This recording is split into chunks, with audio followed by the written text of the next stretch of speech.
Which one of these two amazing ladies will make the quarterfinals here at the French Open? Will it be Svitolina or Jasmine Paolini? As always, this coverage is brought to you via the Doctrine of Fair Use, the Fair Dealing, and the Digital Millennium Act. Tennis in a Minute. I'm your host, Good Energy. Thank you for joining me. Jasmine Paolini had the opportunity to go up for love. However, Svitolina would battle back. Now with a wide open backhand down the line to go up 5-2. Jasmine would miss it. Svitolina would break back, tying it up at 4. Now, listen, ladies and gentlemen, Svitolina broken 4 times in her previous match. She is showing her mental toughness today as we take a break and look at Sarah Irani. Trivia time. Jasmine Paolini. She made the final here last year versus Iga Swiatek. Now, who was the last Italian, aside from Jasmine Paolini, to make the French Open singles final? I'm giving you guys a hint. And another question. Who did that Italian player face in that championship match? Comment below, guys. I know you know the answer. Comment below. Let's go, ladies and gentlemen. But let's take a break from this match. I want to talk about how well the Americans are doing here in France. I said a few months ago that the Americans are running tennis, at least on the WTA side. You guys know I don't really cover the ATP too much. I feel that the ladies have next. I feel that their game is much more exciting. And by the way, French officials, I'm a little disappointed that you guys are not giving these amazing ladies these primetime matches. Now, let's go back a few years ago when Iga Swiatek first started her reign and her dominance, when she had the win streak going on and she won her second French Open title. She didn't get the coverage. And executives, I'm not going to name any names, but they said specifically that Iga Swiatek wasn't a big enough draw. Now, a lot of people feel that the ladies' game, it's just not going to draw the crowd, the revenue, the sponsors as the men will. So they're not getting the primetime matches. I don't know about that, ladies and gentlemen. Coco Gauff is the top earning tennis player in the world. Matter of fact, she's the top earning female athlete in the world, the most popular tennis player in the world. So I don't want to hear that crap. Get Coco on some of these primetime matches. Get Iga Swiatek on some of these primetime matches. Arina Sabalenka, Jasmine Paolini. Get these females on these primetime matches. Listen, the guys have been dominating for a while. And I've been saying this. Support female sports. Support women's sports. The women have next. We've been seeing Michael Jordan, LeBron James, Kobe Bryant, rest in peace, dunk and dominate these sports. Tiger Woods, you name it. For so many decades, it's time that we get these females in primetime matches to grow this sport. The WTA is only a fraction in terms of revenue of what the ATP produces, but I think it's the lack of opportunities. Listen, guys, you're telling me Coco in a primetime match is not going to be big time?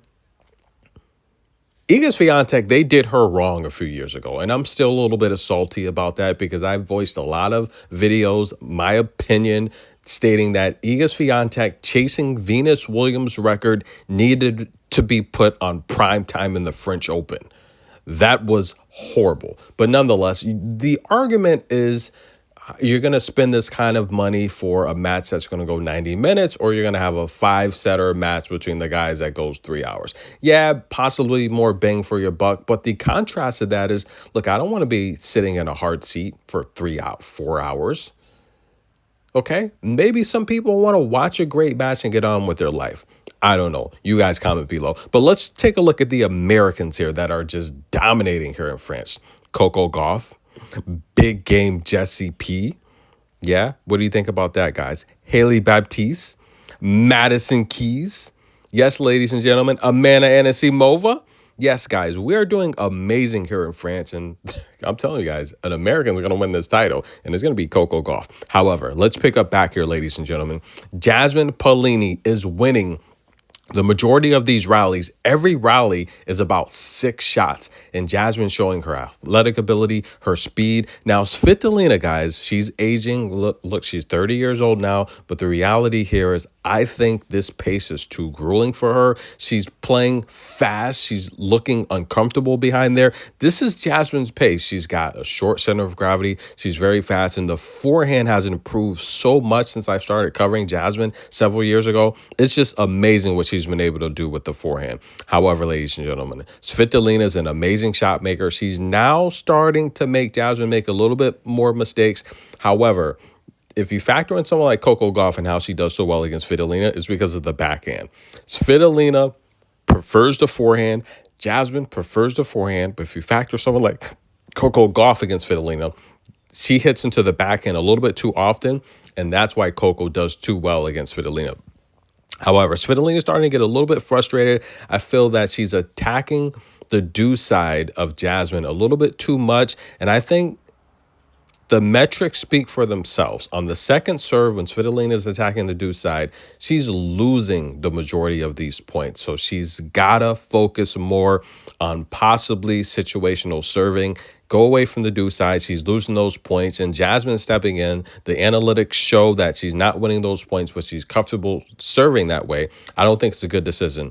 Jasmine Paolini, on the other hand, guys, averaging 79 miles per hour on the forehand. She is getting the upper hand of these rallies. She's winning the longer rallies. And I just feel her athletic ability, it's just too much for Svitolina. I think it's a pace that Svitolina is not uncomfortable. She's very uncomfortable with. If Svitolina, let's say, for example, she wins this match, I think she'll be eliminated right away in the quarterfinals. I think she'll be too exhausted from having to play so fast and athletic. However, Jasmine takes the first set. We have a numeric lock, ladies and gentlemen. Yes, I do know who's going to win these matches. Don't think I don't. However, Jasmine, I think this pace, she's starting to slow down and get a little bit tired. But however, being the younger, more explosive athlete, I think a long, grueling match will eventually wear Svitolina down first. But Jasmine played very well in this first set. She probably should have won it 6-3. She missed a backhand down the line. That was very, very tough.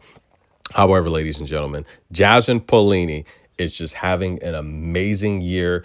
In fact, it started last year, right? 24 Roland Garros runner-up, Wimbledon runner-up, Paris Olympic gold medalist, 3 career titles, ladies and gentlemen. I've been covering her career for so long, and she said it was really about the confidence. She didn't feel she could compete with the elite top 10 players, but when she started to believe, and it's all about belief, that's right, ladies and gentlemen, it actually happened. It came true, it manifested, and Jasmine Paolini has the best breakpoint percentage in this tournament right now, and she takes the first set. Tennis in a minute. We'll be back.